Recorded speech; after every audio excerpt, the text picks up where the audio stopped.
Iran, America और Israel के बीच जो तनाव चल रहा है उसमें भारत सीधे तौर पर शामिल नहीं है, लेकिन इसका मतलब ये नहीं कि भारत पूरी तरह सुरक्षित है, क्योंकि जब भी पश्चिम एशिया में हालात बिगड़ते हैं सबसे पहले असर तेल बाजार पर पड़ता है और तेल भारत की अर्थव्यवस्था की धड़कन है। हाल ही में ईरान पर बड़े स्तर पर सैन्य कार्रवाई हुई। एक बड़ा बयान आया, दुनिया के सबसे अहम समुद्री मार्गों में से एक स्ट्रेट ऑफ हॉर्मोज को अस्थायी रूप से बंद किया जा सकता है। ये सिर्फ एक समुद्री रास्ता नहीं है, ये वैश्विक ऊर्जा आपूर्ति की रीढ़ है। पर्शियन गल्फ को अरब सागर से जोड़ने वाला ये सकरा मार्ग दुनिया के लगभग 20% तेल व्यापार को संभालता है। रोजाना 17 से 20 मिलियन बैरल कच्चा तेल इसी रास्ते से गुजरता है।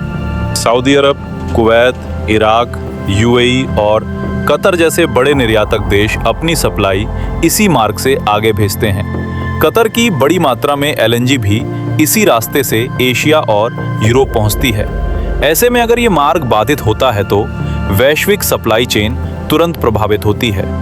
विश्लेषकों का मानना है कि यदि तनाव लंबा चला तो ब्रेंट क्रूड की कीमतों में 20 से $30 प्रति बैरल तक की बढ़ोतरी संभव है। शिपिंग बीमा महंगा हो जाएगा, माल ढुलाई की दरें बढ़ेंगी और ऊर्जा आयात करने वाले देशों पर अतिरिक्त। अब बात करते हैं भारत की। भारत प्रतिदिन लगभग 5 मिलियन बैरल कच्चे तेल की खपत करता है और इसका बड़ा हिस्सा आयात किया जाता है।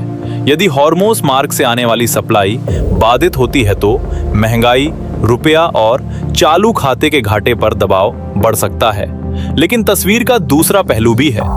सऊदी अरब, कुवैत, इराक, यूएई और कतर जैसे बड़े निर्यातक देश अपनी सप्लाई इसी मार्ग से आगे भेजते हैं। कतर की बड़ी मात्रा में एलएनजी भी इसी रास्ते से एशिया और यूरोप पहुंचती है। ऐसे में अगर ये मार्ग बाधित होता है तो वैश्विक सप्लाई चेन तुरंत प्रभावित